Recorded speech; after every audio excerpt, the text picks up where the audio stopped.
continuamos. La semana pasada nos quedamos a mitad del capítulo en el momento en el que Hesíodo intenta aleccionar a su hermano, ¿no? Le dice, oh, imberbe, oh, pequeño hermano, yo te explicaré a ti cuáles son las verdades que tengo que decirte, ¿no? Eh, y se planteaba en ese momento, el autor del texto se planteaba el problema de la educación, de si es posible enseñar la moral, si es posible enseñar la ética, los valores, porque claro, en el mundo previo del que venimos, cuando estamos hablando de la Ilíada o de la Odisea, eh, pareciera como que la arete, la virtud, es algo que está fuertemente vinculado a la clase social, ¿no? Eh, la virtud, la arete, es la del héroe, es la virtud del guerrero, y esa virtud del guerrero, o casualidad, es la virtud del terrateniente, es la virtud del dueño de los medios de producción.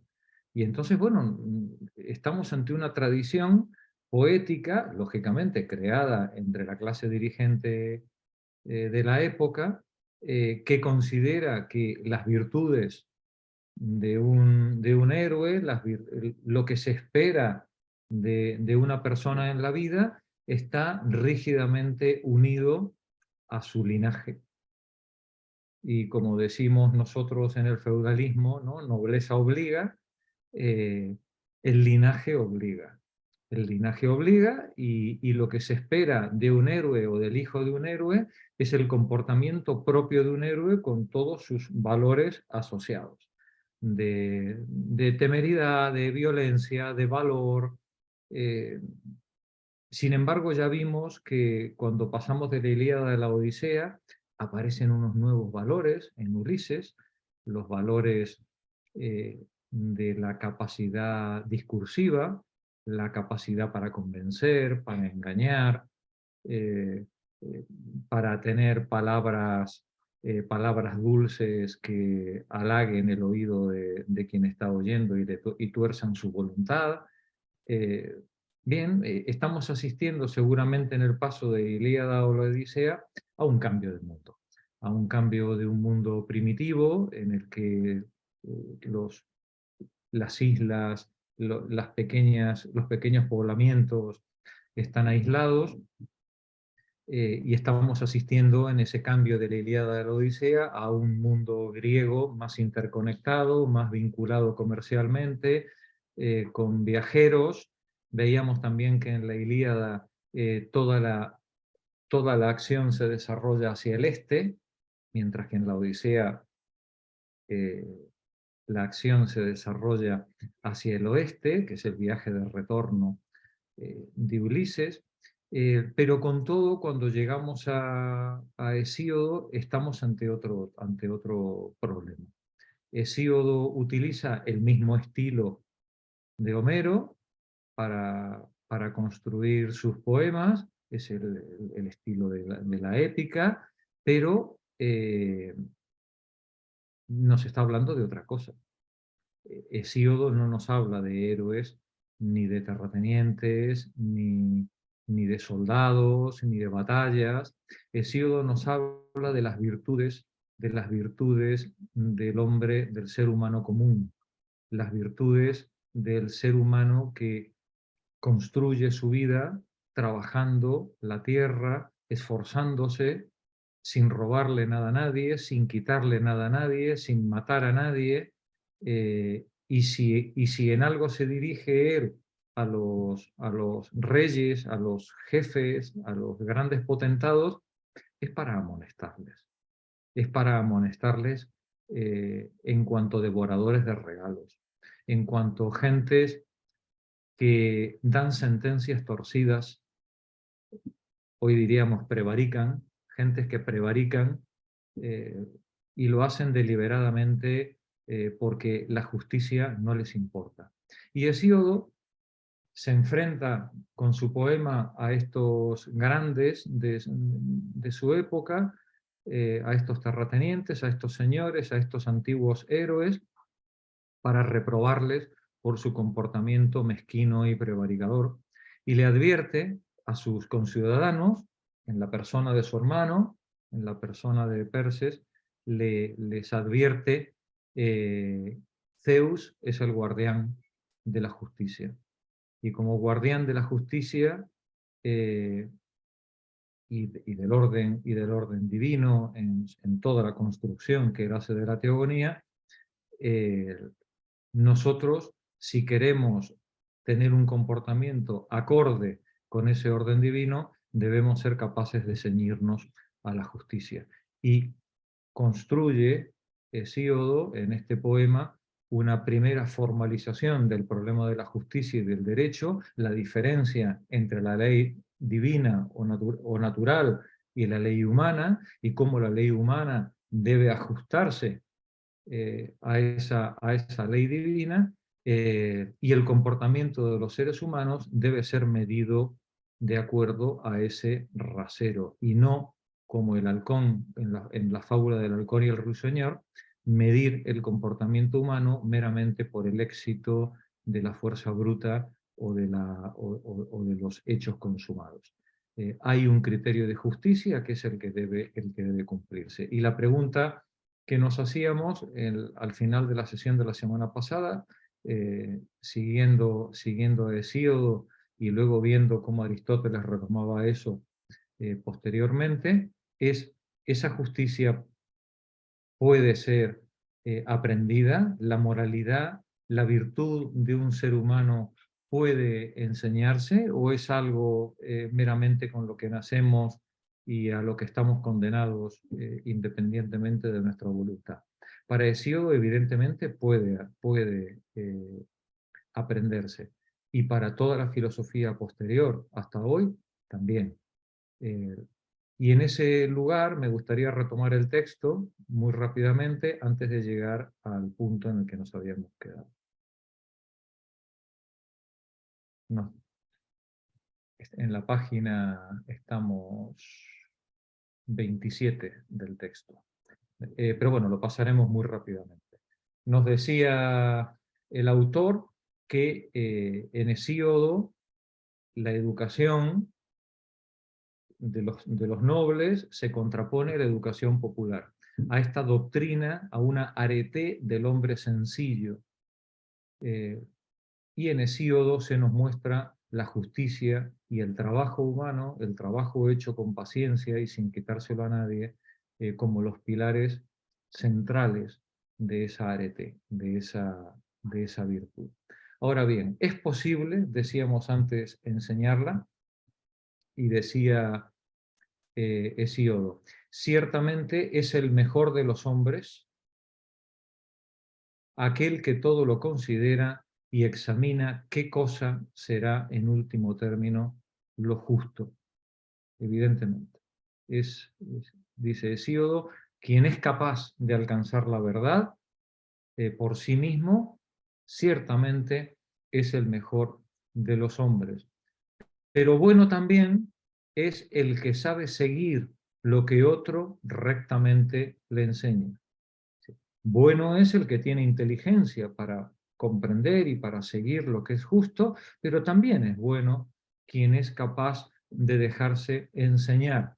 Y terminaba la frase con esta sentencia demoledora: solo es inútil, solo es un absoluto inútil aquel que ni conoce por sí mismo ni toma en su corazón la doctrina de otro. Es decir, solo es un inútil para la vida colectiva, para la vida ciudadana, para la vida inclusive para el éxito o el bienestar individual. Es un inútil quien no es capaz ni de alcanzar las verdades por sí mismo, ni es capaz de dejarse enseñar.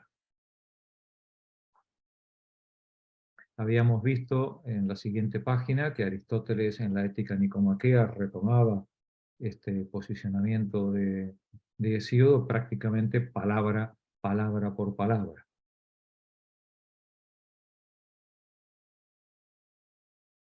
Y así en la página 29 de nuestro texto seguíamos viendo. Así recuerdan mis advertencias y trabaja, Perses, vástago divino, para que el hambre te aborrezca y te ame la casta y bella Deméter y llene con abundancia tus graneros. Recuerda mis advertencias y trabaja, Perses, vástago divino.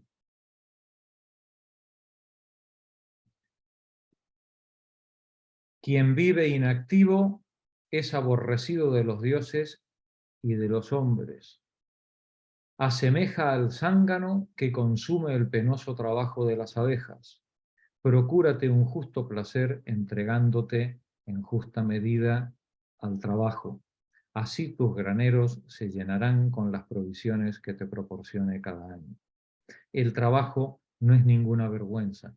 La ociosidad sí es una vergüenza. Si trabajas, mentalidad de la época, te envidiará el ocioso por tu ganancia. Y a la ganancia, y esto no es mentalidad de la época, sino es una mentalidad bastante generalizada en todas las épocas, a la ganancia sigue la consideración y el respeto.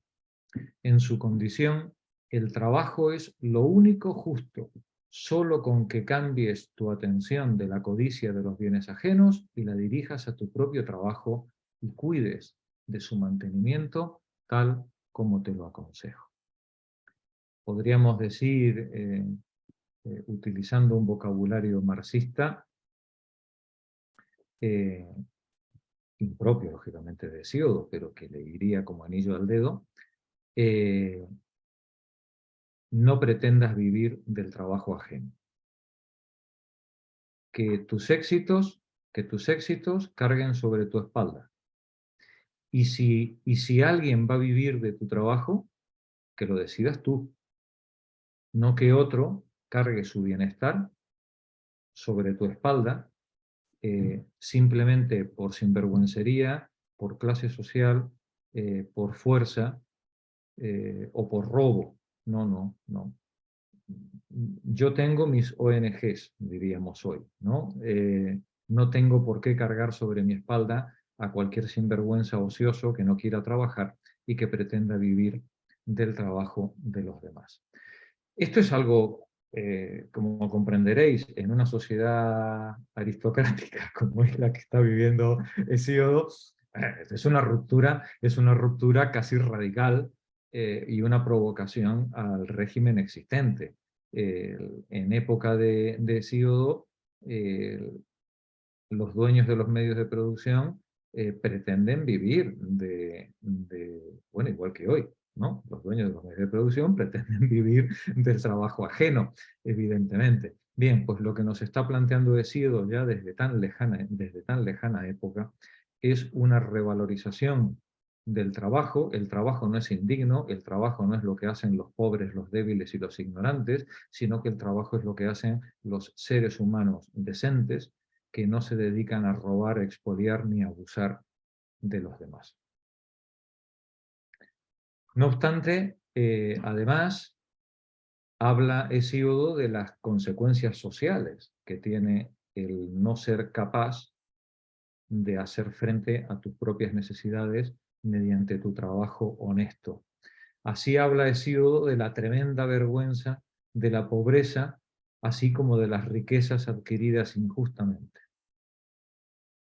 Una vergüenza denigrante embarga al necesitado, una vergüenza que hunde completamente a los hombres o les sirve de gran provecho, una vergüenza que va ligada a la miseria, igual que la arrogancia al bienestar. Las riquezas no deben robarse, pues si alguien con sus propias manos quita a la fuerza,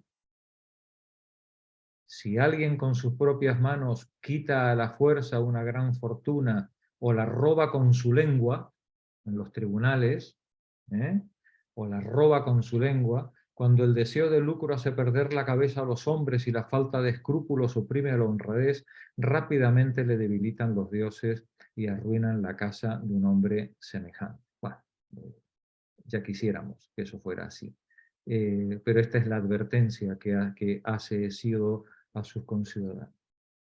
Y a continuación de ahí, el resto del texto comienza a hablar de la importancia de las relaciones honestas del ser humano, del ciudadano con sus amigos y con sus conciudadanos, con los enemigos, con los vecinos, y la importancia de dar, recibir, ahorrar, la confianza y la desconfianza, y el trato con las mujeres, y el problema de la sucesión, la herencia y el número de hijos. Habíamos visto una cuestión muy importante que luego quedará reflejada también en varias tragedias. El que maltrata a un suplicante, que es un solicitante de asilo, alguien que va a pedir ayuda o amparo a vosotros, el que maltrata a un suplicante o a su huésped, dice también, el que sube al lecho de su hermano o insensatamente causa daño a los hijos huérfanos de aquel, y en que insulta a un padre anciano, o en el umbral de la vejez, dirigiéndose a él con duras palabras, sobre este ciertamente descarga el mismo Zeus su ira, y al final le impone un duro castigo. Sigue dando sus lecciones, sus consejos en esta colección de sabiduría popular, de proverbios. Al que te brinde su amistad, invítale a comer, y al enemigo recházalo. Sobre todo, invita al que vive cerca de ti. La importancia de la comunidad, de la construcción de la vida en común con tus vecinos, con tus iguales, con tu gente cercana. Pues los que viven cerca de ti, si tienes alguna dificultad en la aldea, los vecinos acuden sin ceñir, acuden rápidamente, sin necesidad de preparativos, mientras que los parientes tienen que hacer grandes preparativos para venir a ayudarte. Mejor un buen vecino cerca que un pariente lejano. Una plaga, nos dice Hesíodo, es un mal vecino, y uno bueno, una gran bendición. Cuenta con un tesoro quien tiene un buen vecino. No se te morirá la vaca, no se te morirá la vaca si no tienes mal vecino. Entre buenos vecinos se miran sus intereses, se cuidan, se ayudan, se protegen, se apoyan. Mide bien al recibir y devuelve bien con la misma medida, y mejor si puedes, para que si la necesitas también luego la encuentres seguro. Luego habla del amigo, aprecia al amigo y acude a quien acuda a ti. Habla del regalo, el regalo es bueno, pero la rapiña es mala y dispensadora de muerte. Y luego los consejos de administración familiar.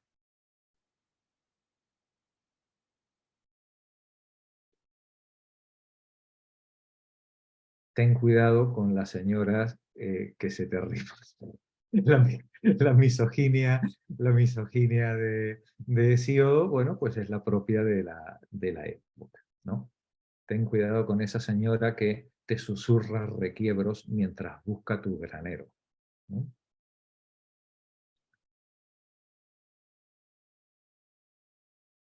Pues bien, y a continuación de aquí, que era donde nos habíamos quedado la semana pasada, viene una descripción de lo que son los trabajos campesinos. Decíamos que el texto, los trabajos y los días, se dividen.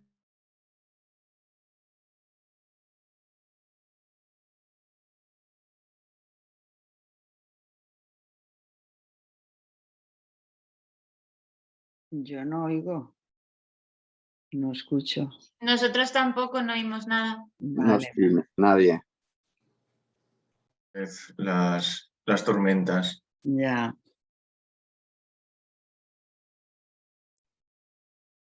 Nos quedamos aquí, vaya que sí. Jorge, no sabemos si te has enterado. Nunca mejor dicho. Jorge se ha quedado plasmado. Se me pide cómo se ha quedado el tío. Jorge. Ahora. Pues no sé si se nos va el maestro o O si se va el maestro no hay nada que hacer. ya nada, apagamos y no. Se volverá a conectar. No sé si nos habrá caído de la silla. ¿Se ha quedado tan tieso? Esperemos que no. Cristina, ¿qué tal? Bien, muy bien. Ahora se te oye. Ah, mira, ya Perdonadme, los dioses me deben haber castigado con... Eso decía No debo- Juanra, que a ver si te habías caído de la silla o algo. Un rayo. un rayo, Zeus me ha Un rayo mandado de un Zeus. rayo. Y sí. Bueno, os advierto que aquí está cayendo la del pulpo, ¿eh? En toda la tarde. Entonces no se extraña que en algún momento se vuelva a cortar otra vez internet.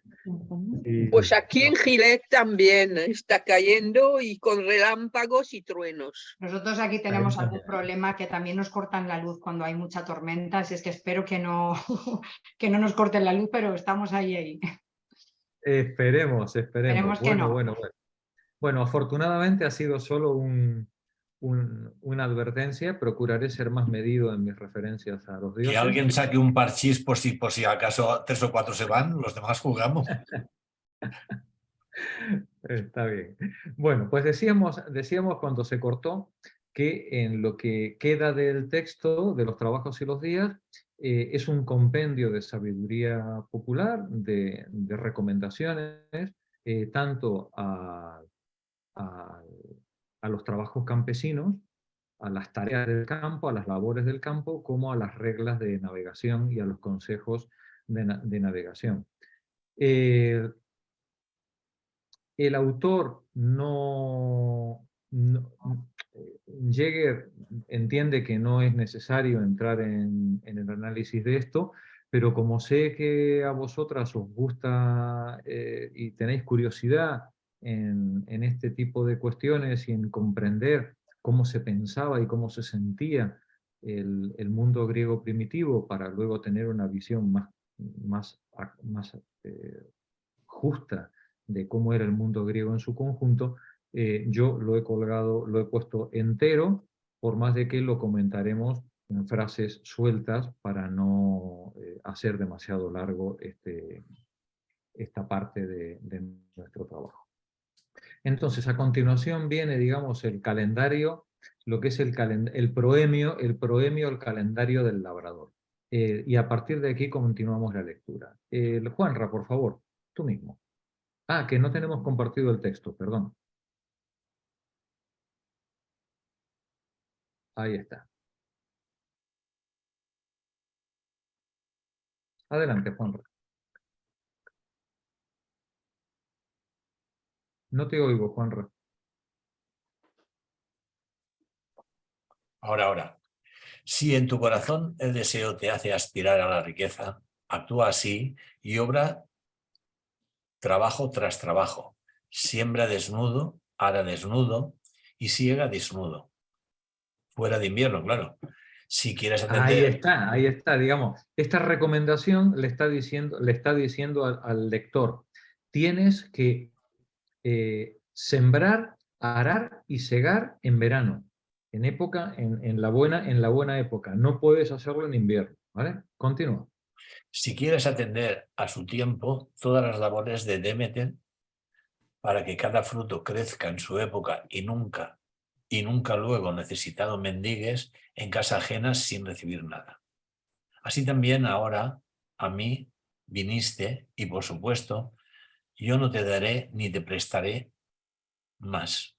Trabaja, necio Perses, en las faenas en las faenas que para los hombres determinaron los dioses, a fin de que nunca, en compañía de tus hijos y tu mujer, con el corazón angustiado, busques sustento entre los vecinos y estos no te hagan caso. Pues de momento recibirás 2 y hasta 3 veces, pero si todavía les sigues molestando, no lograrás nada, sino que hablarás mucho en vano e inútil y será un campo de palabras. Por lo contrario, te recomiendo que pienses en pagar tus deudas y defenderte del hambre. Le está diciendo a su hermano, dice, yo ya no te voy a dar más, ya me quitaste la primera vez en el juicio, me lo intentaste quitar la segunda vez en el siguiente juicio, te he ayudado varias veces, yo ya no te doy más. Te recomiendo que trabajes, ¿vale? Que te esfuerces. Y porque quien pide al vecino pide una vez, pide 2 veces, pide 3 veces, pero antes o después, si no haces lo que tienes que hacer, te cierran la puerta. Continúa, Juanra. En primer lugar, procúrate casa, mujer y buey de labor. La mujer comprada, no desposada, para que también vaya detrás de los bueyes. Este es importante, ¿vale? Tú te están diciendo que te cases para que la mujer trabaje, la utilices como herramienta de trabajo, ¿vale? Por tanto, la mujer mejor comprada que casada. Que desposada, ¿vale? sí. Para que vaya detrás de los bueyes. Fabrícate en casa todos los utensilios necesarios, no sea que los pidas a otro, aquel te los niegue y tú te encuentres sin medios en tanto que se pasa la estación y se pierde la labor. No lo dejes para mañana ni para pasado mañana, pues el negligente no llena su granero ni tampoco el moroso. El cuidado favorece la labor y el holgazán siempre está luchando con la ruina. Aquí tenéis una frase de esas de nuestro refranero, que mirad si es antigua. No dejes para mañana ni para pasado mañana, ¿no? Lo que tienes que hacer hoy, ¿no? Es decir, no lo dejes. Vale, gracias, Juanra. Y a partir de ahí, él empieza con los trabajos que hay que hacer en cada momento del año y finalmente los días fastos y los días nefastos. Vamos a ver, por ejemplo, los trabajos de otoño, ¿no? Él dice, cuando ya la fuerza del sol picante, cuando está acabando el verano, cuando la fuerza del sol picante extinga su sudorosa quemazón, ¿no? Este es el momento, nos dice más abajo, es el momento de talar el bosque. Cuando ha acabado el verano intenso, es el momento de talar el bosque. Y hace toda una serie de recomendaciones con respecto a cómo debe hacerse el talado y cómo debe acopiarse el material. Sigue diciendo más abajo, construye trabajando en casa 2 arados distintos, uno de una sola pieza y otro articulado, pues así será mucho mejor. Y si rompes uno, podrás tener el otro, podrás enganchar el otro a los bueyes. Fijaos hasta qué extremo de detalle entra Hesíodo en sus recomendaciones. Constrúyete 2 arados, no tengas solo uno. El tiempo del arado, el tiempo de la siembra, no te va a esperar. Si se te rompe el arado, en el tiempo que quieras hacerte otro, ha pasado el momento adecuado y ya has perdido la futura cosecha.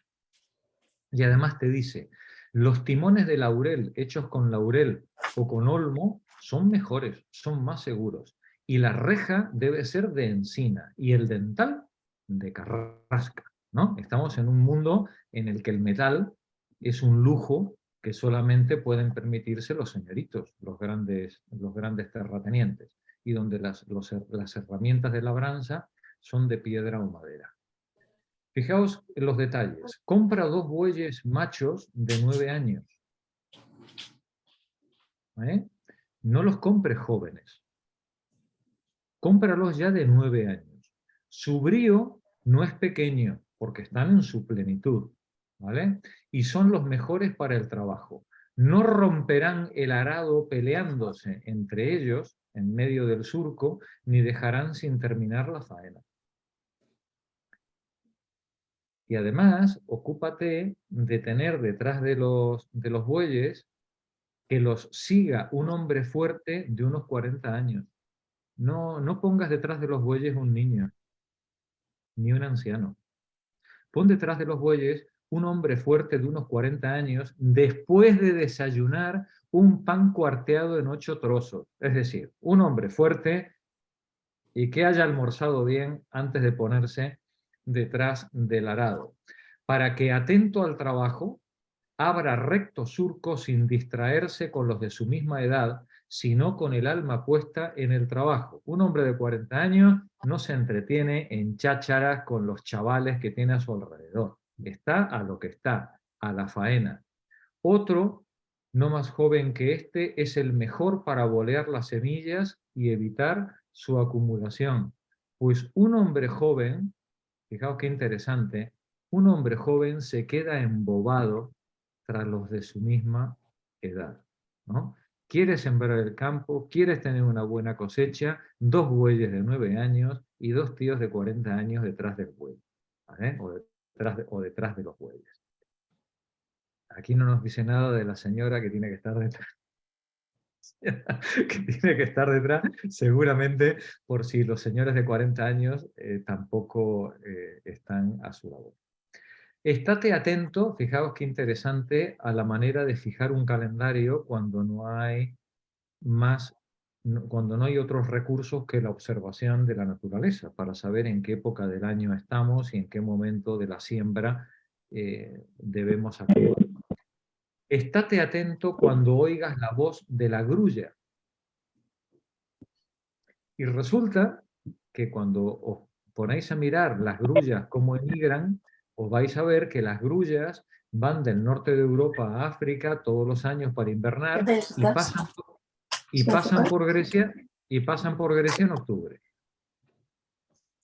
¿Vale? Recordad poner en silencio los micros, salvo para intervenir.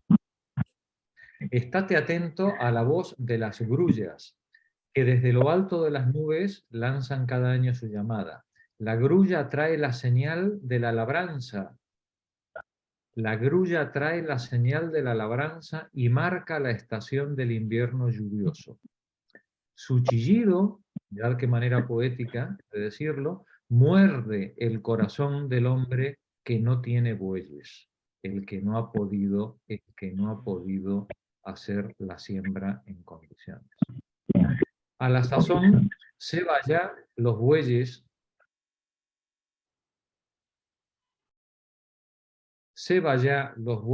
de retorcidos cuernos que tienes en casa. Pues fácil es decir, dame 2 bueyes y un carro, pero es más fácil responder, tengo faena para mis bueyes.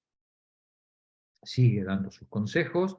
En primavera remueve la tierra, y si en verano le das una segunda vuelta a la tierra, no te defraudará. Siembra el barbecho cuando la tierra esté ligera, cuando la tierra esté suelta. El barbecho aleja los males de los niños y calma los llantos. Qué manera hermosa de decir, el barbecho le permite a la tierra recuperarse y darte una mejor cosecha cuando lo has trabajado correctamente. Haz lógicamente tus súplicas a los dioses, pero sobre todo, organízate, muchacho. Una buena organización es lo mejor para los mortales y una mala organización del trabajo lo peor. Sigue con todas sus recomendaciones. Veremos algunos pasajes nada más, los demás los tenéis escritos para disfrutarlos en la intimidad, como Aznar. En la última semana de diciembre, dice, si aras la tierra en el solsticio,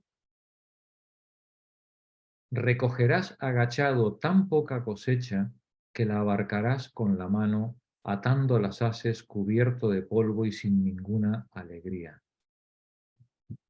Si has dejado pasar el tiempo del arado y te ha sorprendido el invierno, tu cosecha será tan pequeña que vas a llorar mucho.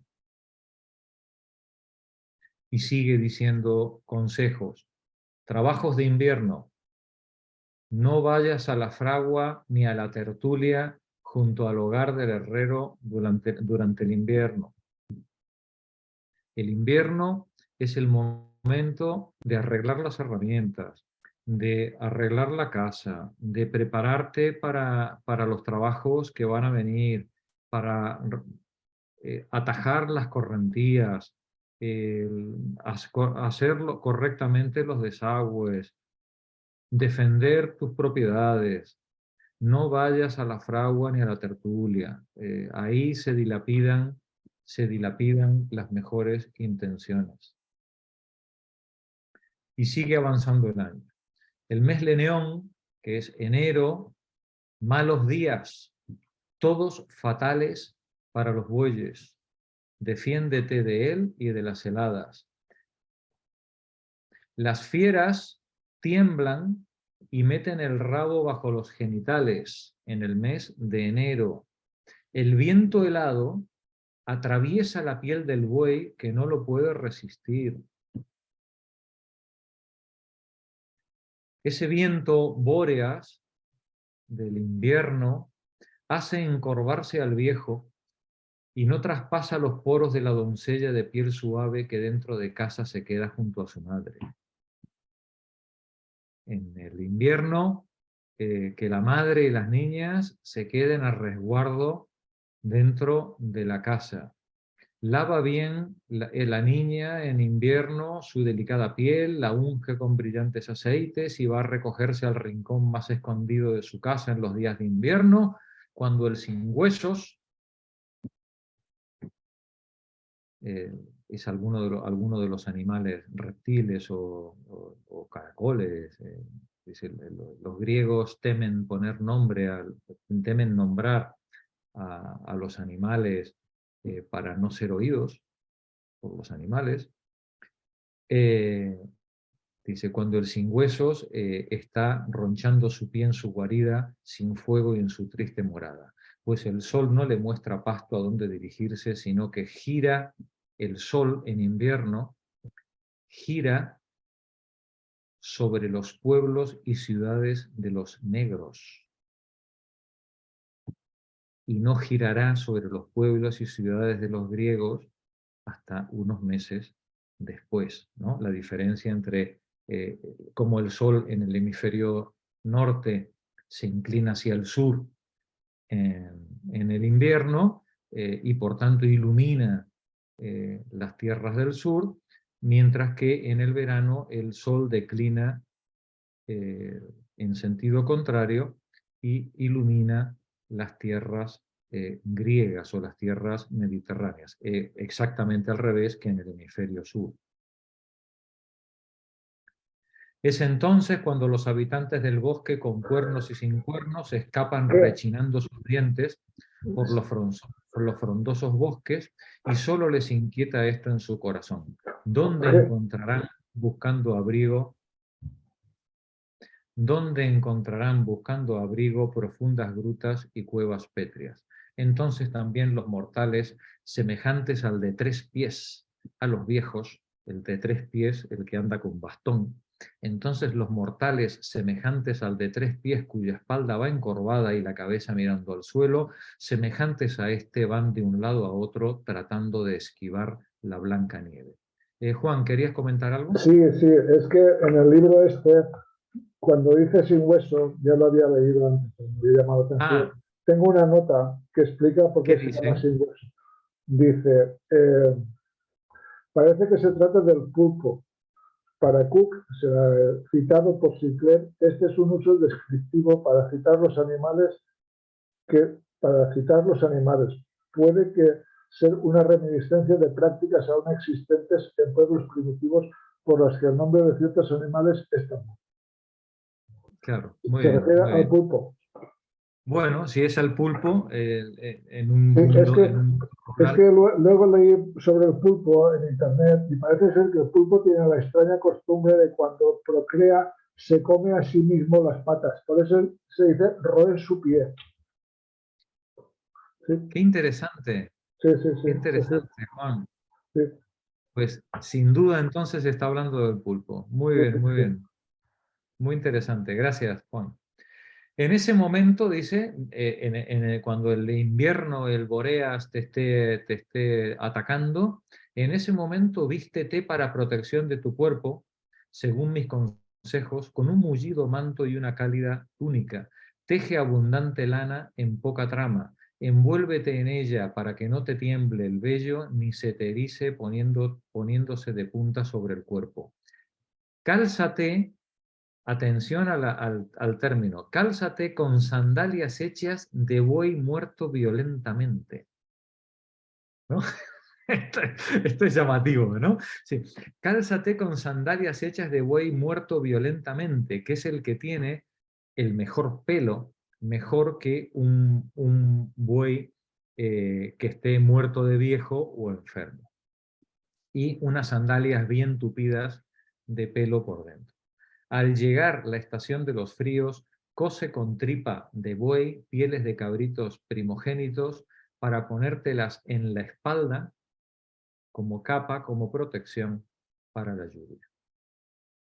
Sigue diciendo, el Tracio Bóreas reúne densas nubes, anticípate a él, tenlo previsto, y regresa a casa cuando termines el trabajo, no sea que algún día te cubra desde el cielo una nube sombría y te deje húmedo tu cuerpo y empapados tus vestidos.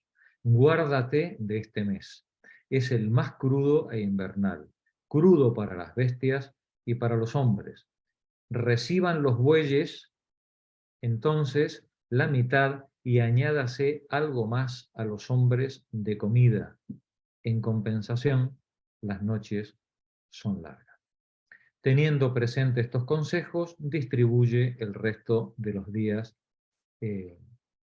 según tú estimes conveniente. Mes de marzo, llegan los trabajos de primavera. Anticípate a ella, poda las viñas. Y cuando llegue mayo, y llegue, dice, en cuanto el que lleva su casa encima, los caracoles, aparezcan en mayo, ¿no? Es el tiempo de afilar las hoces y despertar a los esclavos. No te sientes a la sombra y deja la cama temprano en la época de la siega, cuando el sol reseca la piel. Justamente entonces, levantándote de madrugada, trae a casa el fruto para que tengas bastante sustento, pues el alba hace, fijaos que, ¿cómo decimos nosotros? Al que madruga Dios lo ayuda, ¿no? Dice nuestro refrán. Dice Hesíodo, el alba hace la tercera parte del trabajo. El alba aligera la marcha y aligera la faena. El alba que al despuntar pone en camino a muchos hombres y coloca el yugo a muchos bueyes. Y finalmente llega el verano, la estación del agotador verano. Dice, entonces son más ricas las cabras y mejor el vino, más sensuales las mujeres y los hombres más débiles. Entonces, sí que debes procurarte la sombra de una roca. Vino biblino, no tengo ni idea qué es el biblino, lo he intentado buscar en qué consiste el vino biblino. Si alguno de vosotros que sabéis más de estas cuestiones del beber, me lo podéis aclarar, mejor. Bebe vino biblino, un buen pan, leche de las cabras que ya empiezan a estar secas, y carne de una becerra apacentada en el bosque todavía no parida, y 2 cabritos primogénitos. Vamos, ponte hasta las orejas. Bebe luego... A ver, ¿qué dice? En mi nota pone, debe tratarse de un tipo especial de vino, pero su origen suscita muchas dudas. Biblia, en Tracia, montes bíblinos, en aquella región de la Fenicia, Biblos, o así. Vete a saber, sí. Es que además los vinos griegos debían ser algo espantoso. Sí, debía ser una cosa... De hecho, lo mezclaban con agua, porque claro, aquello sería bastante alejado de lo que hoy consideramos un vino, ¿no? Un vino muy joven, quiero decir, un vino muy fresco que rápidamente se estropearía, porque claro, no había ni condiciones para hacerlo ni para mantenerlo, ¿no? Bebe luego el rojizo vino, sentado a la sombra, con el corazón harto de comida y la cara vuelta de frente al brioso céfiro, de una fuente inagotable y destilada que sea limpia,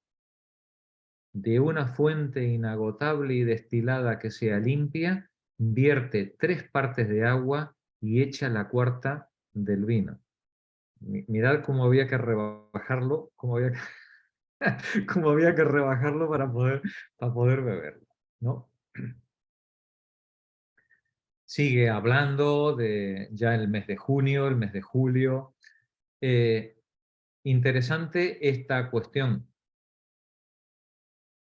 Te aconsejo que contrates un bracero sin casa y busques una sirvienta sin hijos. Parece que está hablando un emprendedor de nuestra época. Una sirvienta que es madre resulta molesta.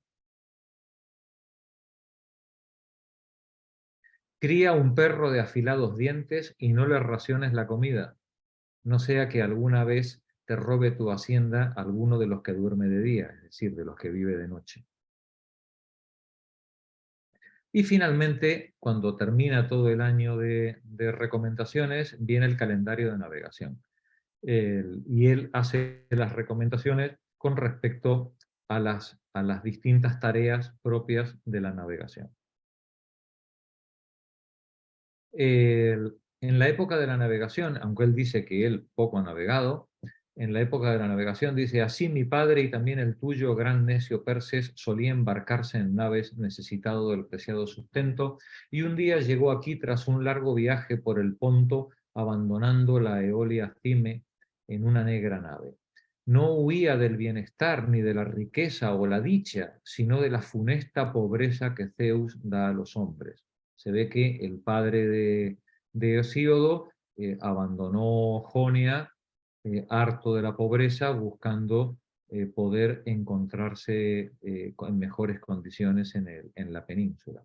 Se estableció cerca del Helicón, en una mísera aldea, áspera, mala en invierno, inaguantable en verano y nunca buena.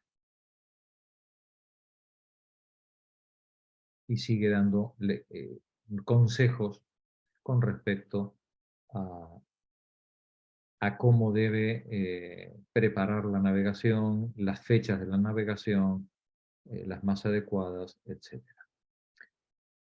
Te recomiendo que reflexiones todo esto en tu corazón según mis instrucciones. No pongas dentro de las cóncavas naves toda la cosecha, sino deja la mayor parte y carga la menor, pues es terrible toparse con la ruina entre el oleaje del Ponto, y es terrible que por echar en el carro un fardo desmedido rompas el eje y se pierda la carga. Guarda las proporciones, la medida en todo es lo mejor. Le está diciendo al hermano: cuidado con la navegación, las pérdidas de barco, los hundimientos son muy comunes. No te juegues toda la cosecha en un solo viaje. Divide lo que cargas en el barco en varias cargas, en varios barcos, y que el destino no te lo juegue, no pongas todos los huevos en la misma cesta, diríamos hoy. Administración familiar. Volvemos otra vez a la misoginia. A madura edad, llévate una mujer a tu casa, cuando ni te falte demasiado para los 30, ni los sobrepases en exceso. Cásate alrededor de los 30 años. Ese es el matrimonio que te conviene. La mujer debe pasar 4 años de juventud y al 5º casarse. Entiendo que estamos hablando de una niña de 17, 18 años, ¿no? Cásate con una doncella para que le enseñes buenos hábitos. Sobre todo, cásate con la que vive cerca de ti. Otra vez, el concepto del vecindario, ¿no? Cásate con la que vive cerca de ti, fijándote muy bien en todo por ambos lados, no sea que te cases con el hazmerreír de los vecinos, pues nada mejor le depara la suerte al hombre que la buena esposa, y por el contrario nada más terrible que la mala, siempre pegada a la mesa y que por muy fuerte que sea su marido, le va requemando sin antorcha y le entrega a una vejez prematura.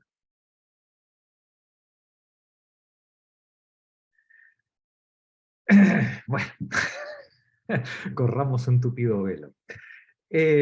Continuemos. No consideres al amigo igual que tu hermano. Y si lo haces, no seas el primero en causarle mal, ni en engañarle por el gusto de hablar. Si te empieza él con alguna palabra ofensiva o de obra, recuerda que debes tolerarle otras 2 veces. Como decía en la tradición cristiana, ¿no? Si te aporrean una mejilla, coloca la otra, ¿vale? Y si vuelve a la amistad y quiere presentarte excusas, acéptalas. El hombre ruin se busca un amigo diferente en cada ocasión. Nunca tu pensamiento desmienta tu cara.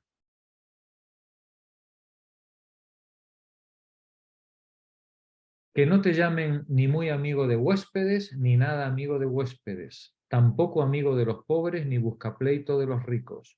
Nunca te atrevas a echar en cara la funesta pobreza que roe el corazón de los hombres.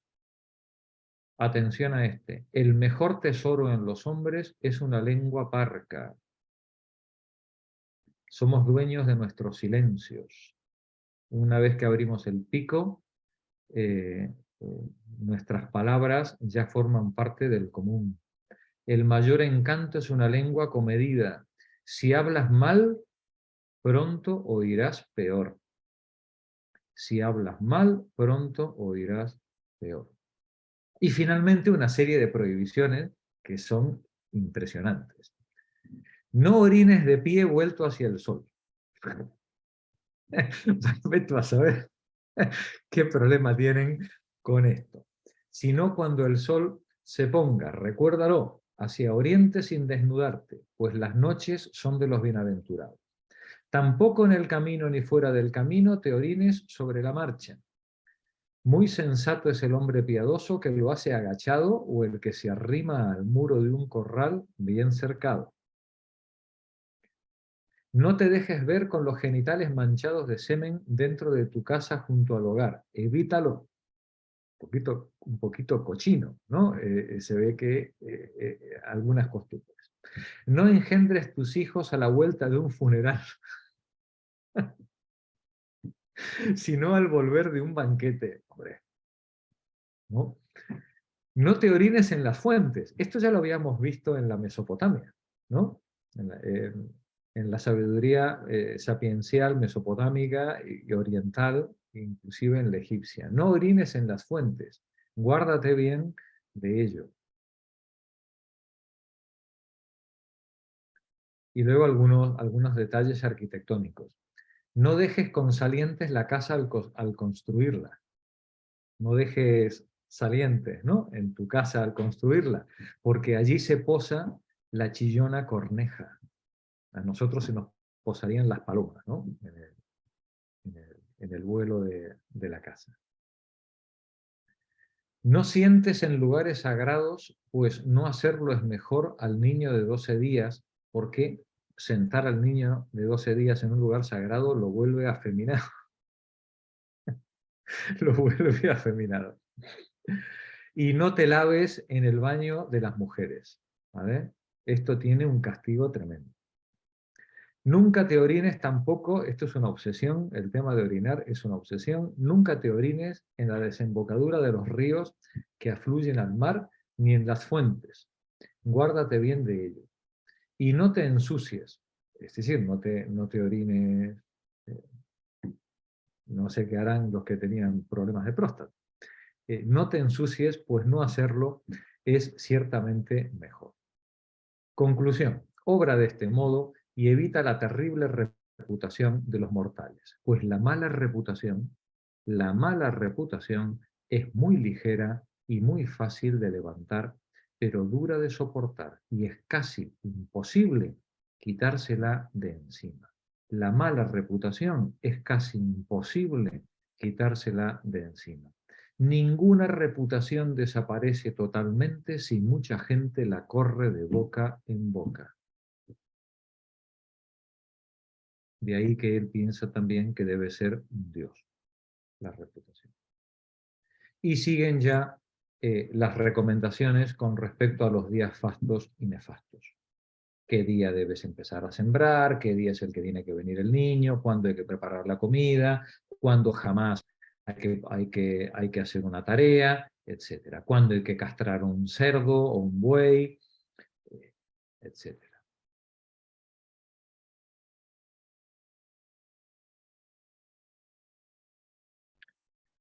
Y volvemos al texto de Jäger. Rosario, por favor. Adelante.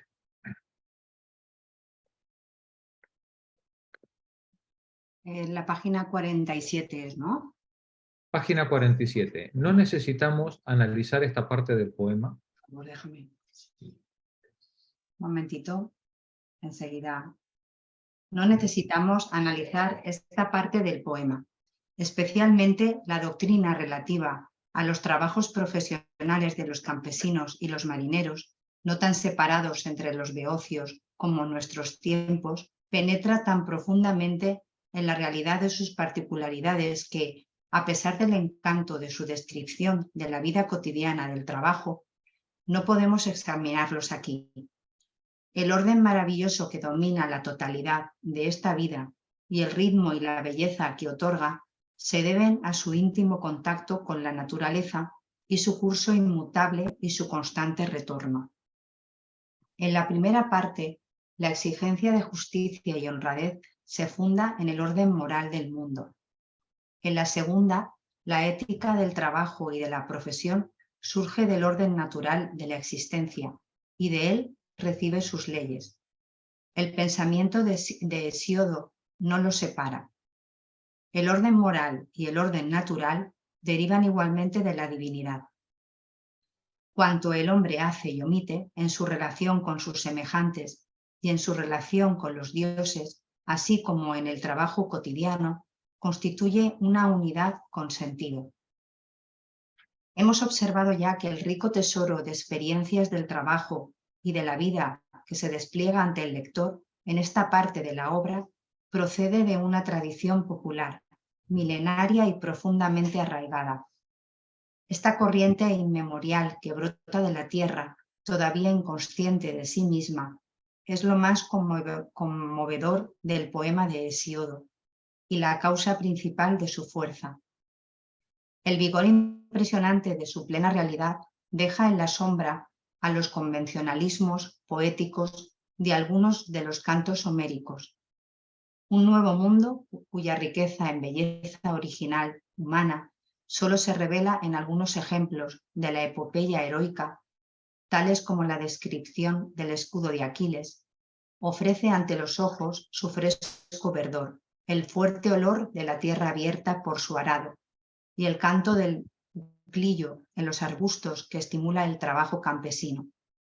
Todo ello se halla enormemente alejado del romanticismo de los poetas eruditos de las grandes ciudades y de los idilios de la época helenística. La poesía de Hesíodo nos ofrece realmente la vida de los hombres del campo en su plenitud.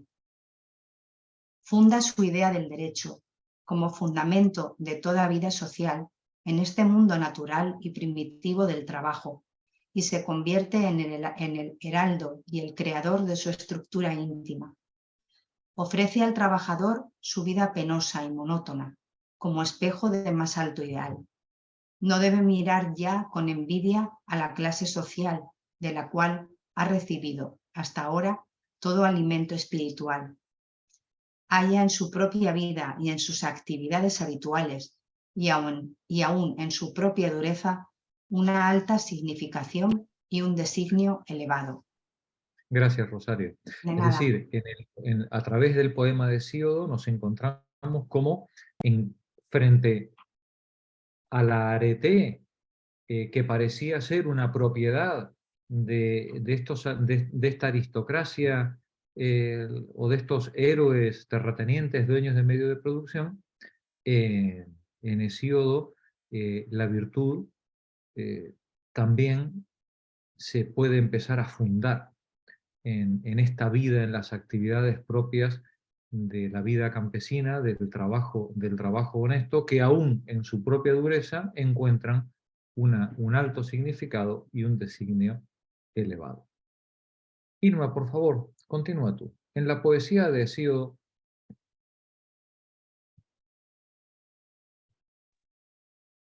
En la poesía de Hesíodo se realiza ante nuestros ojos la formación independiente de una clase popular, hasta aquel momento excluida de toda educación consciente.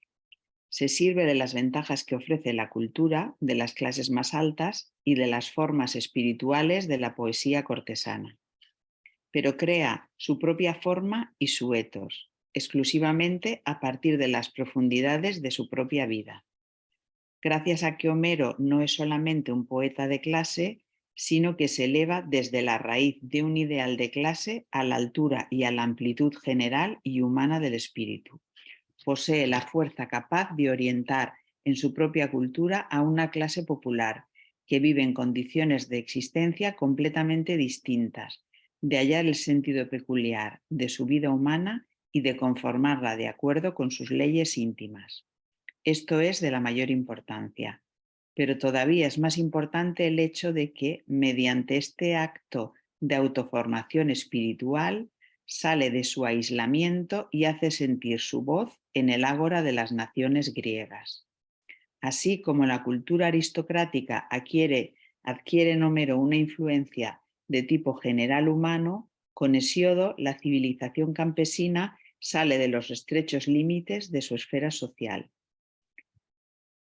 Aunque el contenido del poema solo sea comprensible y aplicable para los campesinos y el trabajo del campo, los valores morales implícitos en aquella concepción de la vida se hacen accesibles de una vez para siempre a todo el mundo. Claro es que la concepción agraria de la sociedad no dio el sello definitivo a la vida del pueblo griego. La cultura griega halló en la polis su forma más peculiar y completa. Lo que conserva de la cultura campesina se mantiene en un trasfondo espiritual. De tanta o mayor importancia es el hecho de que el pueblo griego considere ya para siempre a Hesíodo como un educador orientado en el ideal del trabajo y de la justicia estricta, y que, formado en el medio campesino, conserve su valor ante las situaciones sociales totalmente diversas. gracias, Irma.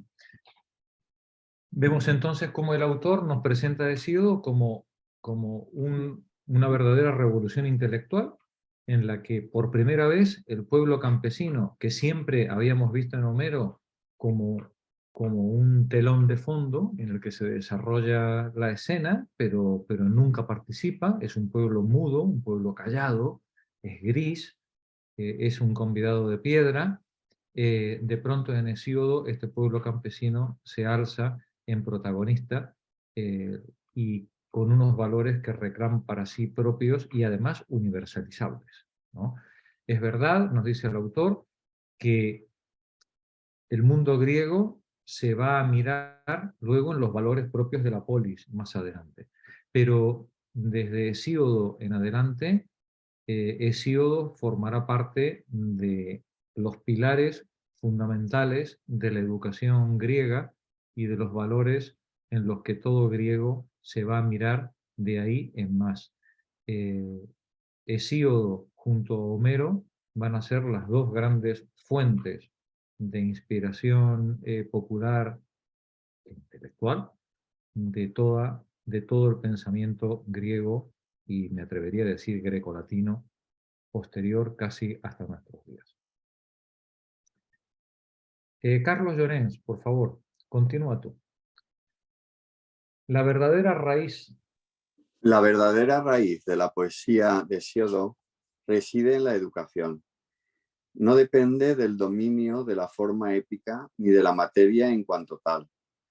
Si consideramos los poemas didácticos de Hesíodo solo como una aplicación más o menos original del lenguaje y las formas poéticas de los rapsodas, a un contenido que se consideró como prosaico por las generaciones posteriores, sobreviene la duda sobre el carácter poético de la obra.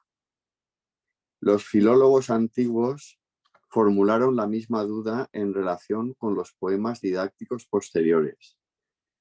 Hesíodo mismo halló la justificación de su misión poética en su voluntad profética de convertirse en el maestro de su pueblo.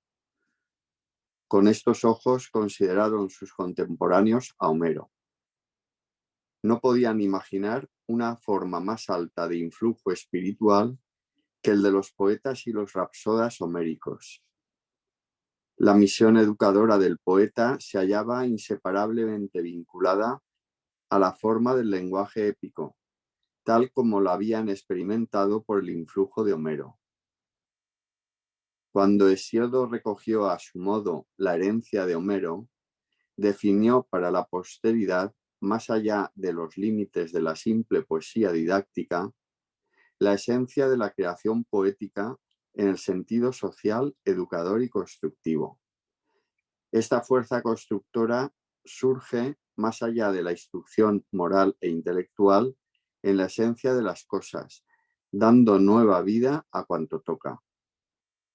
La amenaza inmediata de un estado social dominado por la disensión y la injusticia condujo a Hesíodo a la visión de los fundamentos en que descansaba la vida de aquella sociedad y la de cada uno de sus miembros. Esta visión esencial, que penetra en el sentido simple y originario de la vida, determina la función del verdadero poeta. Para él no existe asunto prosaico o poético por sí mismo. Hesíodo es el primer poeta griego que habla en nombre propio de su medio ambiente. Así se eleva más allá de la esfera épica que pregona la fama e interpreta las sagas a la realidad y a las luchas actuales.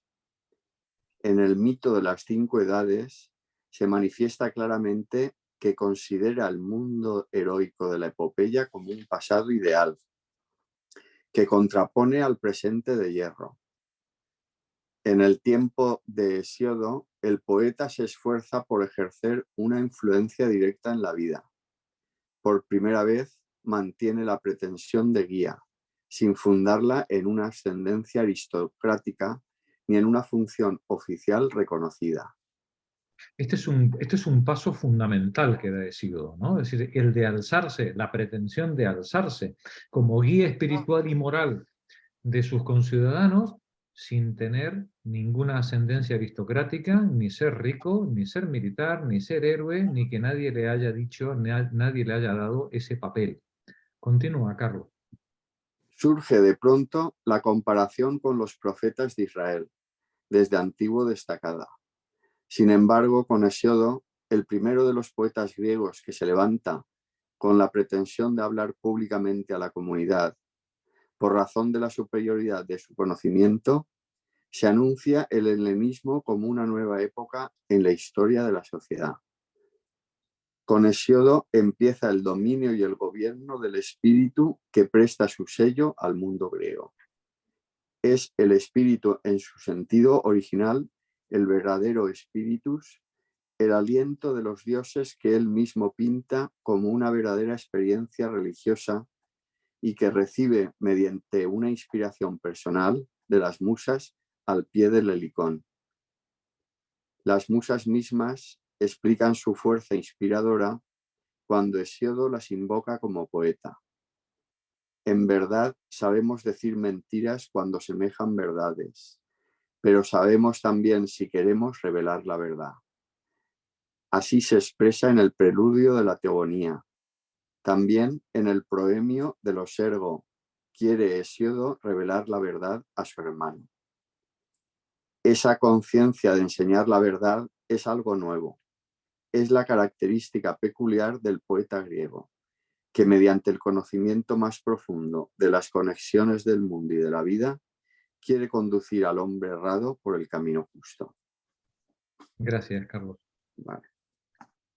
Bueno, ya veis el tremendo poema de Hesíodo, cómo lo trata Jäger y cómo nos presenta Jäger la función de Hesíodo dentro de la construcción del pensamiento griego y de la cultura griega.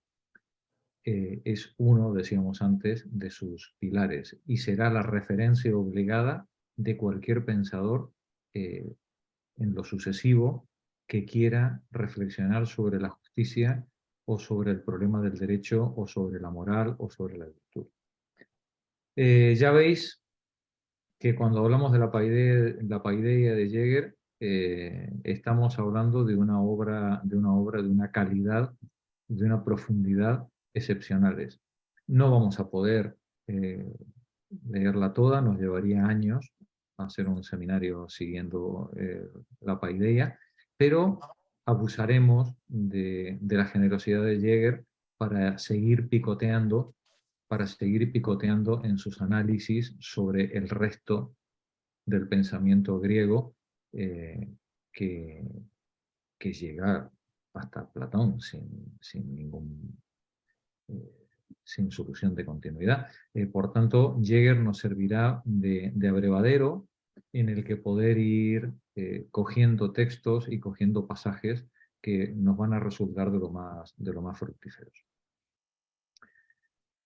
Ahora, después de esto, nos tocaría entrar en cuál era el estado social y político desde el punto de vista histórico en la Grecia del siglo VII y del siglo VI, para comprender cómo se organiza, cuál es el proceso por el cual este mundo que surge a partir del derrumbe micénico y se ha aislado de la historia del resto del mundo, ha caído en esta edad oscura, cómo algunas de estos grupos humanos habían emigrado a la costa de Jonia y se habían instalado en algunas polis que poco a poco, gracias a la crisis general de la época, han podido prosperar a lo largo de estos siglos, entre el siglo X y el siglo VII.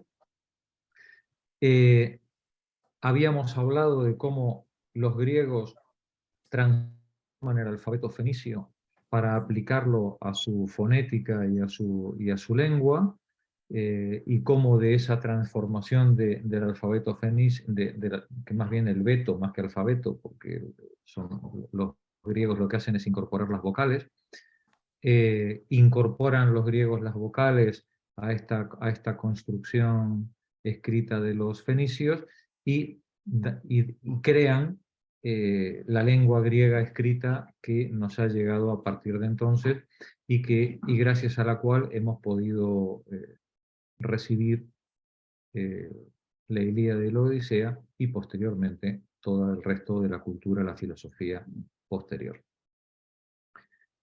Pero antes de entrar en la historia y en la situación económica, política y social del mundo griego de la época, yo la semana pasada y las anteriores os había propuesto que le diéramos un último empujón a la mentalidad del campesino. Y os había propuesto que, terminado este capítulo de Jäger y terminado nuestro estudio de la teogonía y de los trabajos y los días de Hesiodo, para penetrar en este pensamiento campesino, utilizáramos una obra a la que yo le tengo mucho cariño, creo que filosóficamente es muy poderosa, no proviene de un filósofo sino de un artista, que no es otra cosa que el epílogo histórico de Puerca Tierra de John Berger.